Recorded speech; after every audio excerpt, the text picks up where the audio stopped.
¿Alguna vez te has preguntado qué es lo que realmente separa a los testigos de Jehová del resto del cristianismo? No me refiero a las diferencias superficiales, como la celebración de cumpleaños o las transfusiones de sangre. Me refiero a la piedra angular de la fe, al pilar que sostiene todo el edificio teológico. ¿Y si te dijera que la figura central del cristianismo, Jesucristo, es radicalmente diferente en sus enseñanzas? ¿Y si el Jesús, que ellos predican de puerta en puerta, tuviera una identidad secreta, una que, de ser cierta, cambiaría por completo el significado de la salvación? Porque lo que vamos a exponer en este vídeo no es una simple diferencia doctrinal, es un abismo, y en el fondo de ese abismo yace una afirmación tan impactante que la mayoría de los cristianos ni siquiera la considerarían posible: que Jesús no es Dios. Pero no se detienen ahí. Le dan otro nombre, otra identidad prehumana que te dejará helado: el Arcángel Miguel. Sí, has oído bien. Según la teología oficial de la Watchtower, el ser que caminó por Galilea, que murió en la cruz y que resucitó al tercer día, no era otro que el Arcángel Miguel en forma humana. Esta es la cuestión principal que vamos a desentrañar hoy, no desde la opinión o el prejuicio, sino desde sus propias publicaciones, sus propias Biblias y la abrumadora evidencia bíblica y académica que lo refuta. En este análisis exhaustivo, vamos a revelar 5 verdades ocultas que la organización preferiría que no conocieras. Primero, expondremos en detalle esta identidad secreta de su Jesús, mostrando directamente desde sus libros y su página web oficial cómo enseñan que es un ser creado, el Arcángel Miguel. Segundo, demostraremos cómo manipulan palabras griegas clave, como prototokos o primogénito, en Colosenses 1:15, para hacerle decir primer ser creado, cuando el propio contexto bíblico usa ese término para indicar preeminencia y soberanía, no un orden de creación. Tercero, pondremos bajo el microscopio su traducción del famoso versículo Juan 1:1, donde afirman que la palabra era un Dios, una traducción que un erudito de renombre mundial como Bruce Metzger calificó de espantosamente incorrecta, y que, irónicamente, introduce el politeísmo en la Biblia. Cuarto, viajaremos a los orígenes de esta doctrina, y te sorprenderá descubrir que no proviene de un estudio profundo de los manuscritos antiguos, sino de las influencias de movimientos arianos del siglo XIX sobre su fundador, Charles Taze Russell. Y quinto, y quizás lo más importante, analizaremos las devastadoras consecuencias espirituales de esta enseñanza. ¿Cómo les lleva a prohibir la oración y la adoración a Cristo, vaciando de poder el concepto mismo de la salvación?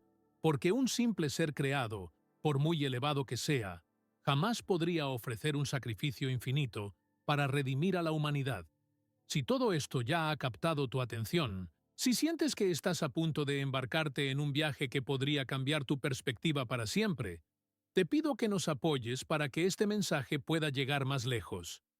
Suscríbete al canal, activa esa campanita para no perderte ninguna de nuestras investigaciones, dale un me gusta a este vídeo para que el algoritmo lo muestre a más personas que necesitan conocer esta verdad. Y por favor, tómate un segundo para dejar un comentario diciéndome ¿desde qué ciudad o país nos estás viendo? Me da un ánimo increíble saber hasta dónde llega nuestra comunidad. Ahora, sin más dilación, comencemos a desentrañar el que es, posiblemente, el mayor secreto teológico de los testigos de Jehová. Para entender la magnitud de lo que estamos tratando, debemos ir directamente a la fuente. No nos basaremos en lo que dicen sus detractores, sino en lo que la propia organización publica para sus millones de seguidores.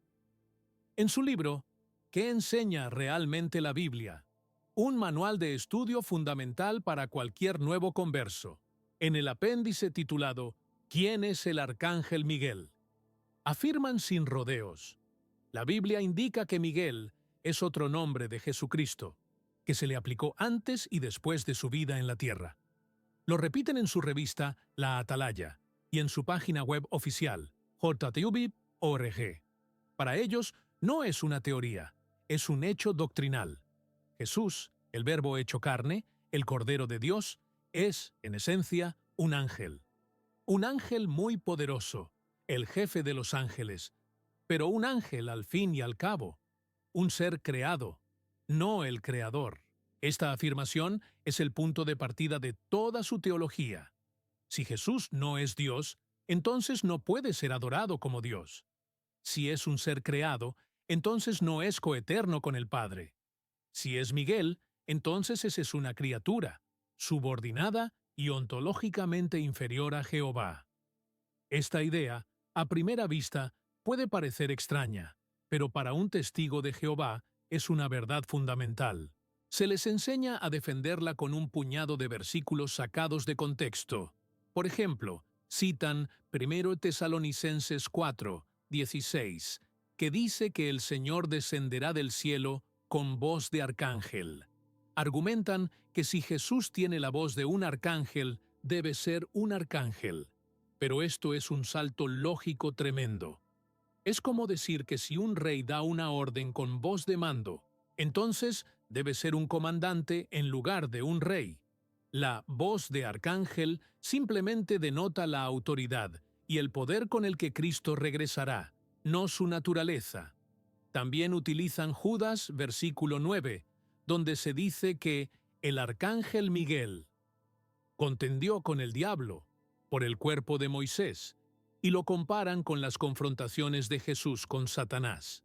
Pero de nuevo, establecer un paralelismo en la acción no establece una identidad. Un policía y un soldado pueden ambos enfrentarse a un enemigo, pero eso no los convierte en la misma persona. La Biblia está llena de personajes que realizan acciones similares sin ser la misma entidad. Lo que la organización oculta deliberadamente a sus seguidores es que no existe un solo versículo en toda la Biblia que diga explícitamente Jesús es Miguel. Es una conclusión a la que llegan uniendo puntos que no están conectados, creando una imagen que se ajusta a su teología preconcebida, una teología que necesita, a toda costa, despojar a Jesús de su divinidad. Y la pregunta que debemos hacernos es, ¿por qué? ¿Por qué este esfuerzo tan deliberado en rebajar a Cristo de su posición como Dios Todopoderoso a la de un ángel creado? La respuesta está en el control.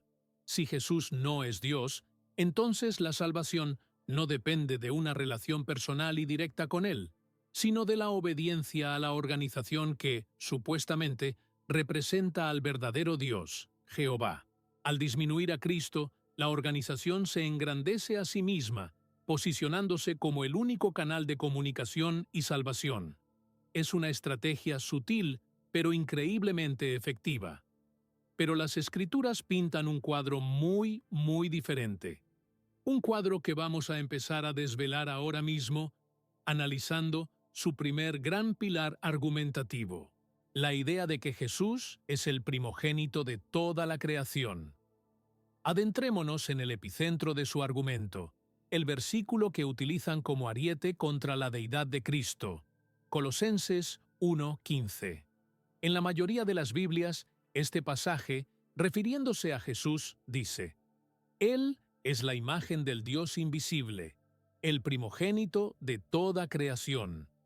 A simple vista, un testigo de Jehová, adoctrinado para leer este versículo de una manera específica, ve una prueba irrefutable. Primogénito, para ellos, significa primer ser creado.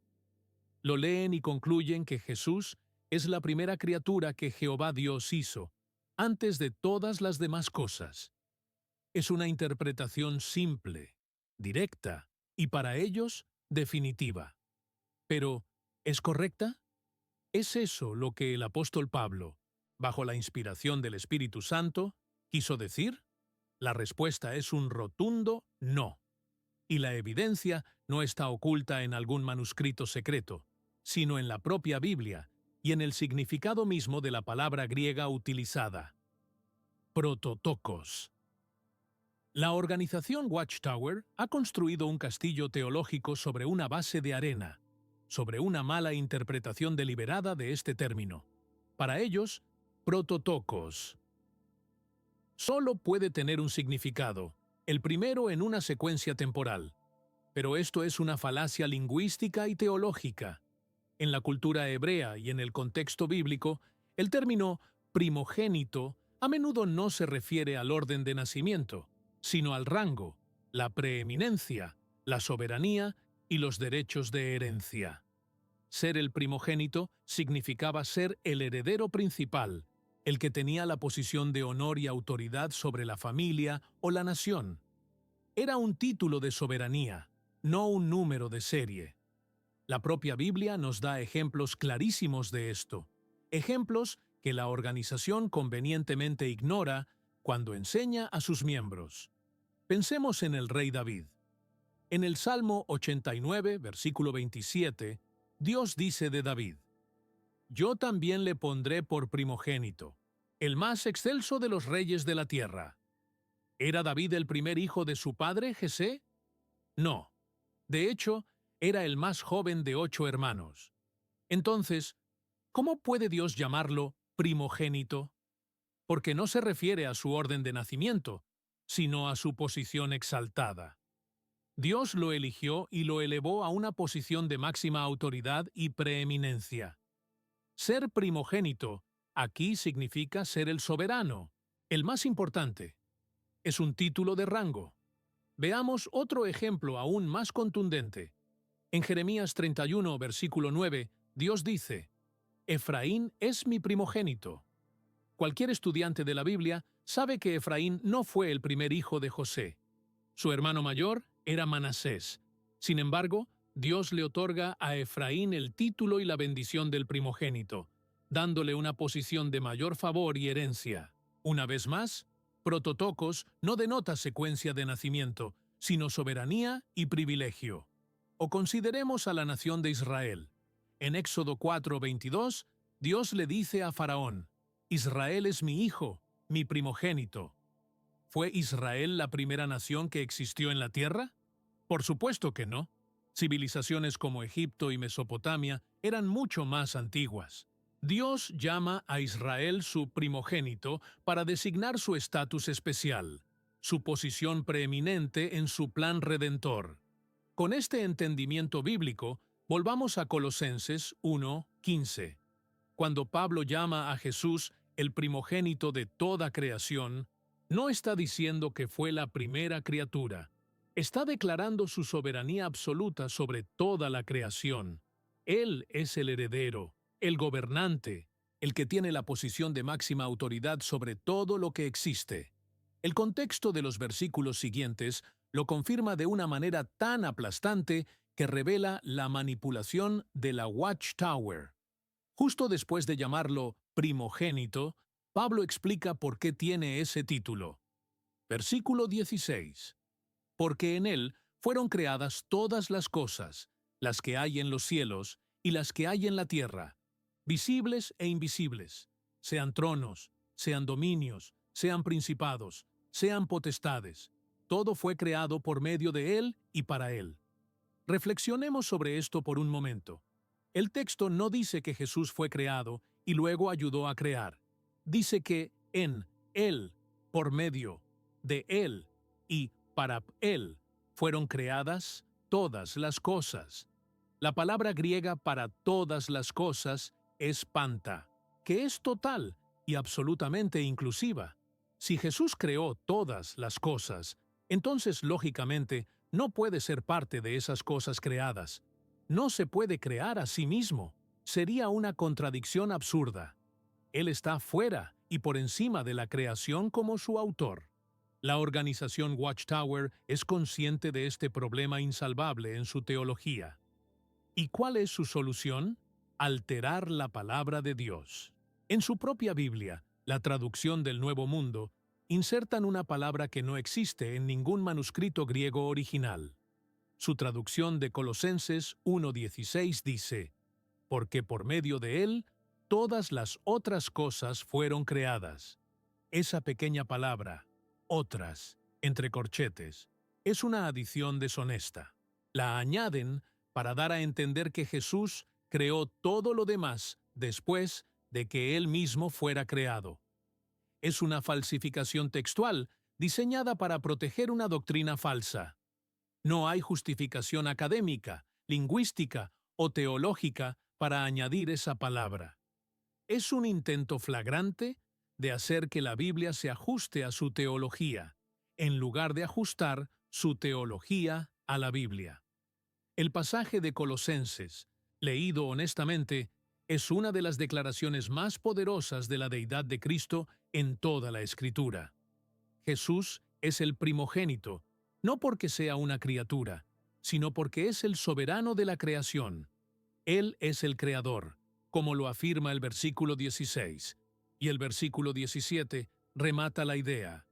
Y Él es antes de todas las cosas, y todas las cosas en Él subsisten. No solo las creó, sino que Él es el pegamento cósmico que mantiene unido el universo. La misma existencia de la realidad depende de su poder sustentador en cada momento. ¿Suena eso como la descripción de un ángel, por muy poderoso que sea? ¿O suena como la descripción del Dios Todopoderoso? La respuesta es evidente para cualquiera que lea el texto sin las anteojeras doctrinales impuestas por una organización. La manipulación de prototocos es solo la punta del iceberg. Si están dispuestos a torcer el significado de una palabra clave y añadir otra a la Biblia para rebajar a Jesús, imaginen lo que harán con uno de los versículos más explícitos sobre su divinidad. Y eso nos lleva directamente a su tratamiento de Juan 1:1, una traducción tan atroz que ha sido condenada por eruditos de todo el mundo como una de las peores corrupciones textuales de la historia moderna. Si la manipulación de Colosenses 1:15 es un acto de deshonestidad intelectual, su traducción de Juan 1:1 es una auténtica masacre textual. Este versículo es, quizás, la declaración más clara y concisa de la deidad de Cristo en toda la Biblia. En prácticamente todas las traducciones del mundo, a lo largo de casi 2000 años, se lee: en el principio era el Verbo, y el Verbo era con Dios, y el Verbo era Dios. Simple, profundo y definitivo. Pero en la traducción del Nuevo Mundo de los Testigos de Jehová, el versículo ha sido alterado para decir: en el principio la palabra era, y la palabra estaba con Dios, y la palabra era un Dios. Con esa pequeña palabra, convierten al cristianismo monoteísta en una forma de politeísmo, donde existen al menos dos dioses: Jehová, el Dios Todopoderoso, y Jesús, un Dios menor y creado. Su justificación para este cambio radical se basa en una regla gramatical del griego koiné, que ellos mismos malinterpretan y aplican selectivamente. Argumentan que como la palabra griega para Dios, Theos, no tiene el artículo definido, él, en la última cláusula, debe traducirse como un Dios.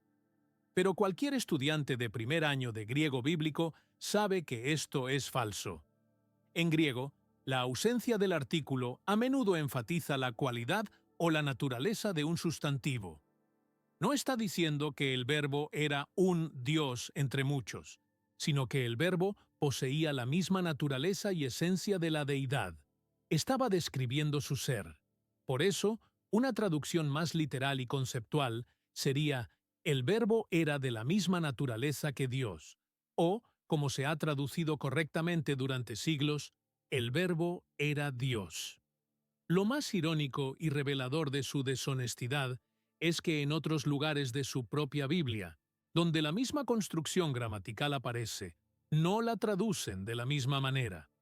Por ejemplo, en el mismo Evangelio de Juan, capítulo 1, versículo 18, dice que a Dios nadie le ha visto jamás. La palabra Dios aquí tampoco lleva artículo en el griego original. Si aplicaran su propia regla de forma consistente, tendrían que traducir: a un Dios nadie le ha visto jamás.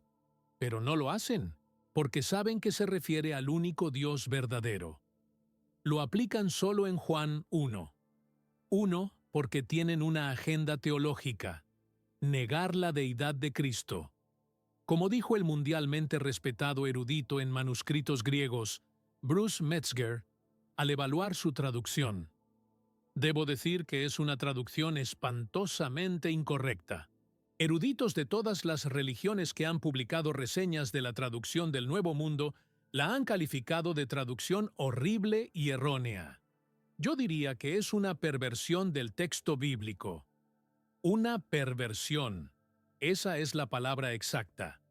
Pero la Biblia no deja un asunto tan crucial como la identidad de nuestro Salvador en un solo versículo. La evidencia es abrumadora y está entretejida en el tapiz de las Escrituras, desde las profecías del Antiguo Testamento hasta las revelaciones del Nuevo. Vayamos a Isaías, capítulo 9, versículo 6. 700 años antes del nacimiento de Jesús, el profeta Isaías describe al Mesías venidero con una serie de títulos asombrosos. Dice: porque un niño nos es nacido, hijo nos es dado, y el principado sobre su hombro, y se llamará su nombre Admirable, Consejero, Dios fuerte, Padre eterno, Príncipe de paz. Detengámonos en Dios fuerte.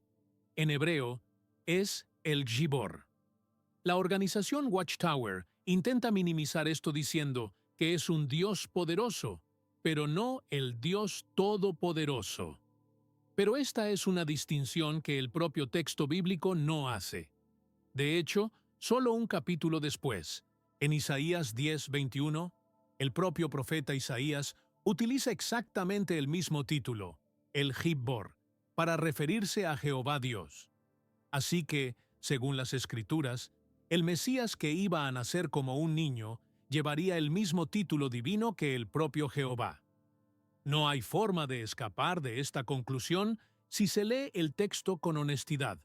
Ahora, avancemos rápidamente hasta el Nuevo Testamento. Después de la resurrección, imaginemos la escena. Los discípulos están reunidos, pero Tomás no está. Le cuentan que han visto al Señor, pero él, escéptico, declara que no creerá a menos que pueda meter sus dedos en las marcas de los clavos y su mano en el costado de Jesús. 8 días después, Jesús se aparece de nuevo, y esta vez Tomás está presente. Jesús se dirige directamente a él y le dice: pon aquí tu dedo y mira mis manos, y acerca tu mano y métela en mi costado, y no seas incrédulo, sino creyente. ¿Cuál es la reacción de Tomás? Cae de rodillas. No dice: mi Señor y mi Arcángel. No dice: mi Señor y mi Dios menor. Su confesión, registrada en Juan 20:28, es una de las declaraciones de fe más potentes de toda la Biblia. Señor mío y Dios mío. Analicemos esto. Tomás, un judío monoteísta para quien llamar a cualquier cosa o persona Dios fuera de Jehová, era la blasfemia más grave. Mira a Jesús resucitado y lo llama mi Dios. Y lo que es aún más importante es la respuesta de Jesús. Si Jesús fuera un simple ángel, un ser creado, su deber habría sido corregir a Tomás inmediatamente. Habría dicho: no, Tomás, no me adores. Adora solo a Dios. Es lo que los ángeles hacen en la Biblia. Es lo que Pedro y Pablo hicieron cuando la gente intentó adorarlos. Pero Jesús no hace eso. En lugar de reprenderlo, lo elogia. Le dice: porque me has visto, Tomás, ¿creíste? Bienaventurados los que no vieron y creyeron. Al aceptar la adoración y la confesión de Tomás, Jesús estaba afirmando su propia deidad. Estaba aceptando el título que le pertenecía por derecho: Dios. La cuestión de la adoración es, de hecho, una de las claves que desmantela por completo la teología de la Watchtower. En Hebreos, capítulo 1, el escritor establece una distinción clara y radical entre el Hijo y los ángeles. Todo el capítulo es un argumento sobre la superioridad infinita de Cristo sobre cualquier ser angelical.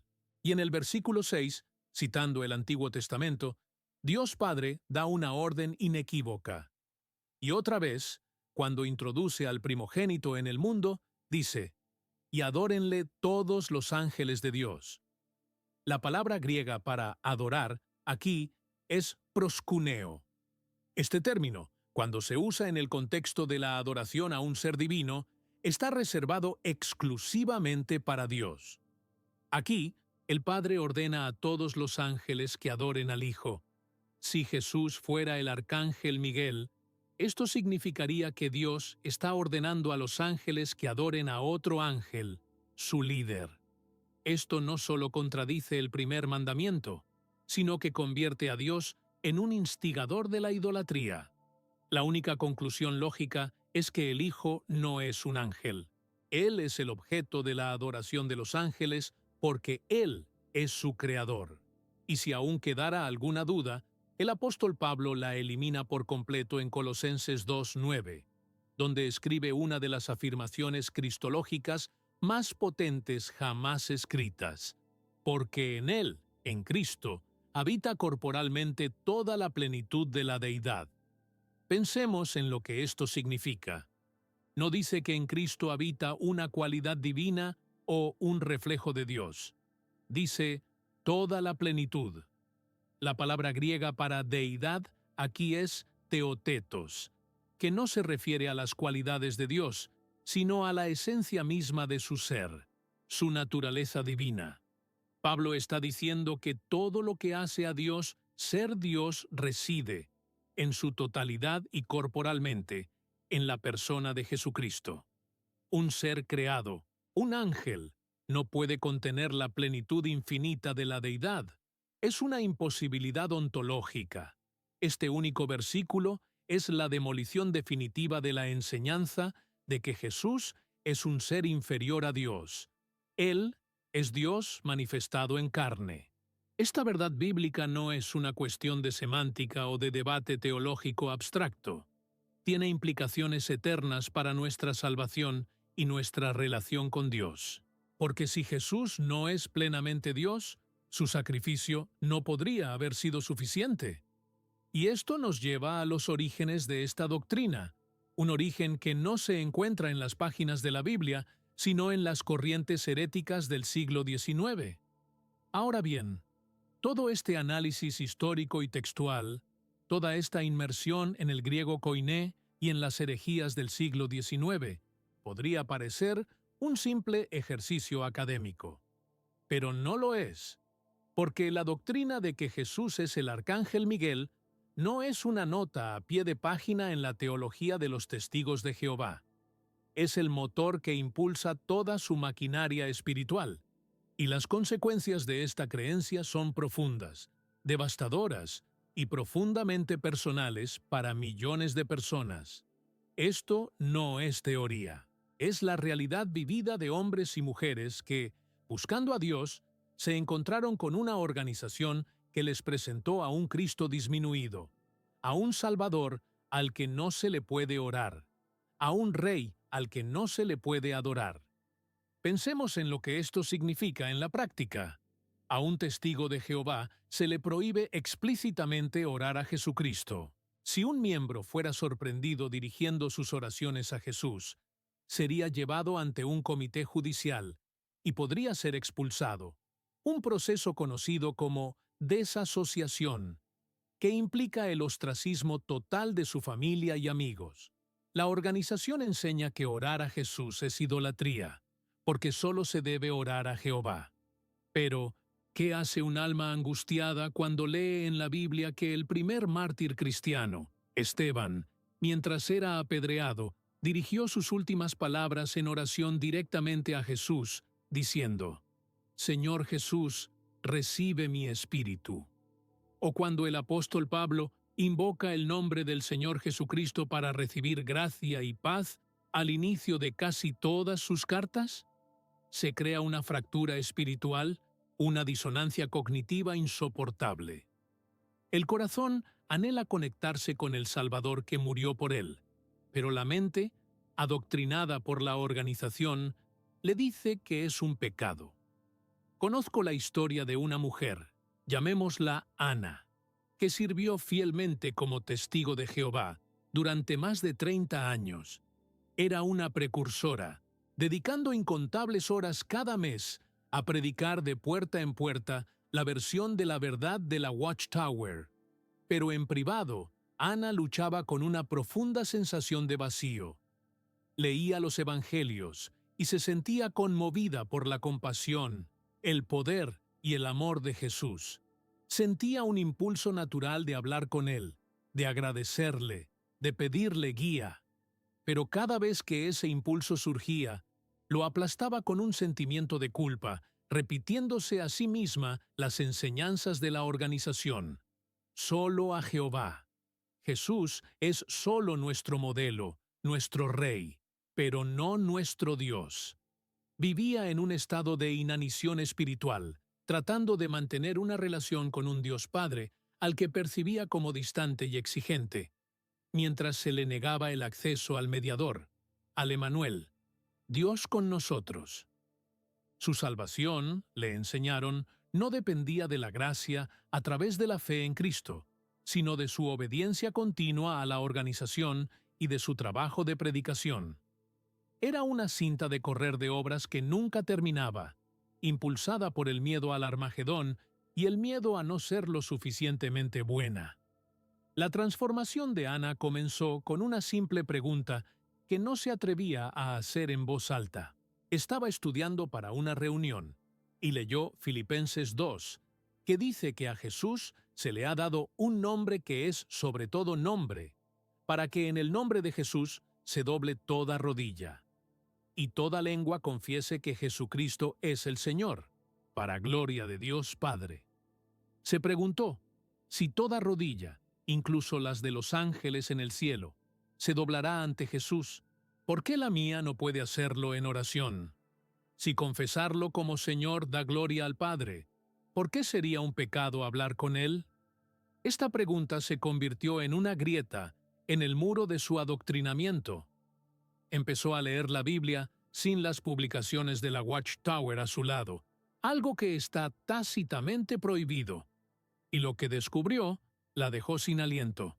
Vio al Jesús que aceptó la adoración de Tomás, al Jesús que perdonó los pecados, algo que solo Dios puede hacer, al Jesús que se declaró a sí mismo, Yo soy, el nombre divino de Dios en el Antiguo Testamento. Una noche, rota por la angustia y la confusión, se arrodilló en su habitación y por primera vez en su vida oró directamente a Jesús. Con lágrimas corriendo por su rostro, simplemente dijo, Jesús, si eres quien la Biblia dice que eres, muéstramelo. Si eres Dios, si puedes oírme, ayúdame. Describe ese momento no como un rayo de luz o una voz audible, sino como una abrumadora sensación de paz que nunca había experimentado en 30 años de servicio a la organización. Era la paz que sobrepasa todo entendimiento, la paz de conocer al Salvador, no como un ángel distante, sino como un Dios personal y amoroso. Esa oración lo cambió todo. Ana finalmente dejó la organización, perdiendo a toda su familia y a todos sus amigos en el proceso. Pero, en sus propias palabras, perdí una religión, pero gané una relación. Perdí mi comunidad, pero encontré a mi Salvador. La historia de Ana no es única. Se repite miles y miles de veces. Es la historia de personas que son atraídas por la promesa de verdad y comunidad, solo para encontrarse atrapadas en un sistema de control que se interpone entre ellos y Cristo. La negación de la divinidad de Jesús no es solo una diferencia teológica, es la herramienta fundamental de control de la Watchtower. Al rebajar a Jesús a la categoría de criatura, crean un vacío de autoridad que ellos se apresuran a llenar. Si Jesús no es la cabeza absoluta de la Iglesia, entonces la organización, el esclavo fiel y discreto, puede reclamar ese lugar. Si la salvación no se encuentra completamente en la obra terminada de un Salvador divino, entonces depende de la obediencia a las directrices de un cuerpo gobernante humano en Nueva York. Esto nos lleva a la antítesis fundamental entre el Evangelio de la Biblia y el Evangelio de la Watchtower. La Biblia presenta una salvación basada en la gracia, un regalo inmerecido que se recibe por la fe en la obra de un Salvador divino, cuyo sacrificio fue de valor infinito porque Él mismo es infinito. Es una relación personal con Dios, posible gracias a Cristo. La Watchtower presenta una salvación condicional basada en las obras, la obediencia a una organización y la lealtad a sus enseñanzas. Es una religiosidad basada en el miedo, miedo a la desaprobación, miedo a la expulsión, miedo al fin del mundo. La libertad en Cristo es reemplazada por la servidumbre a una institución. El acceso directo al trono de la gracia es reemplazado por la mediación de un canal terrenal. La tragedia es que muchos testigos de Jehová son personas sinceras y devotas. Creen de todo corazón que están sirviendo al único Dios verdadero de la manera correcta. No se dan cuenta de que el mismo sistema que promete guiarlos a la vida eterna les está robando la esencia misma de esa vida. Una relación personal y de adoración con el Hijo de Dios, Jesucristo. Porque, como dijo el propio Jesús en Juan 17:3, y esta es la vida eterna, que te conozcan a ti, el único Dios verdadero, y a Jesucristo, a quien has enviado. Conocer a Jesucristo no es simplemente saber datos sobre Él o reconocerlo como un rey angélico. Es conocerlo en su verdadera identidad, como Dios hecho hombre, y rendirle la adoración y la devoción que solo Él merece. Negar su divinidad es, en última instancia, predicar otro Jesús, y como advirtió el apóstol Pablo, un evangelio diferente, que no es evangelio en absoluto. Y el impacto de este evangelio diferente se mide en las vidas de aquellos que, como Ana, han tenido que elegir entre su familia terrenal y su Salvador celestial. Y ahora, después de este viaje a través de la historia, la teología y las vidas transformadas, la pregunta más importante ya no es ¿qué cree la organización Watchtower? La pregunta más importante, la que resuena en la eternidad, es ¿qué crees tú? ¿Quién dices tú que es Jesús? Porque en la respuesta a esa pregunta, no solo yace la diferencia entre dos teologías, sino la diferencia entre la vida y la muerte espiritual. Quizás mientras escuchabas, has sentido un eco de tu propia experiencia. Tal vez eres un testigo de Jehová en este momento, o lo fuiste en el pasado, y las palabras de esa mujer, Ana, resuenan en lo más profundo de tu alma, describiendo esa sed que has intentado saciar con el agua de las publicaciones y las reuniones, sin encontrar nunca verdadera satisfacción. Quizás sientes esa misma disonancia, ese conflicto entre el Cristo que lees en las páginas de tu Biblia y el Cristo que te describen desde la plataforma del Salón del Reino. O tal vez no tienes ninguna conexión con esta organización, pero conoces y amas a alguien que está atrapado en este sistema. Tu hijo, tu hija, tu padre, tu madre, un amigo querido, y tu corazón se duele al verlo servir con tanta sinceridad a una organización que, sin que ellos lo sepan, les ha robado al Salvador en toda su gloria y poder. Sea cual sea tu situación, quiero que sepas que hay esperanza. Hay un camino de salida, pero la salida de esta confusión teológica y de este control espiritual no es encontrar otra organización, otro conjunto de reglas, otro líder humano al que seguir. La salida es una persona. El camino, la verdad y la vida es Jesucristo mismo, el Jesús real de la Biblia, no la versión editada y disminuida que te han presentado. La verdad liberadora es que Dios no puede ser contenido en una sala de juntas en Warwick, Nueva York. Su espíritu no está limitado a las páginas de la revista La Atalaya. Él es infinitamente más grande, más glorioso y más accesible que cualquier sistema religioso que el hombre pueda construir. la belleza del Evangelio, la buena noticia que ha transformado miles de millones de vidas a lo largo de 2 milenios, es su simplicidad radical. No necesitas un intermediario organizacional para llegar a Dios. La Biblia nos dice en 1 Timoteo 2:5 que hay un solo mediador entre Dios y los hombres, Jesucristo hombre. No un mediador y una organización, solo Él. Hebreos 4:16 nos invita a acercarnos confiadamente al trono de la gracia, no al trono de un cuerpo gobernante. Tienes acceso directo al Padre a través del Hijo. Puedes hablar con Él. Puedes orarle a Él. Puedes adorarle a Él. La transformación es posible. La liberación del miedo y la culpa es real. Y no se encuentra en acumular más horas de predicación, en distribuir más publicaciones o en obedecer más reglas humanas. Se encuentra en un encuentro personal con el Cristo vivo y resucitado.